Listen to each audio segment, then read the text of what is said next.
өзү күнөө бул эркектерде да бар да. Албетте 5 кол тең эмес эми. Башка эркектер деле бар да, акылсыз эркектерчи. Ошол эле эркек барып туруп бир кызды ушунчалык жаман жолдо колдонуп коет. Бирок сиз ушул нерсени карындашыңызга каалабайсыз да, апаңызга каалабайсыз да, эжеңизге каалабайсыз да, кызыңызга каалабайсыз да туруп. А өзүңүз каалабаган нерсени бирөөгө каалайсызбы? Өзүңүз каалабаган нерсени бирөөгө каалайсызбы? Өзүңүз сиз жакшы тарбия бериңиз. Эртең дагы бул кыз бирөөнүн апасы болот, бирөөнүн аялы болот. Ошол нерсени каалайсызбы сиз ушунчалык? Кыз эмес, кызды эч ким албайт, мисалы. Же сиз аласызбы? Албайсыз да туура. Өзү негизи келип адам баласы өзүнүн ар бир адам негизинечи өзүнүн акылдуу сезет, өтө акылдуу сезет.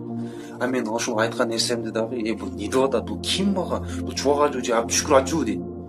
Биз жөн гана эскертип коебуз. А эскертүү бул ыймандууларга гана пайда берет.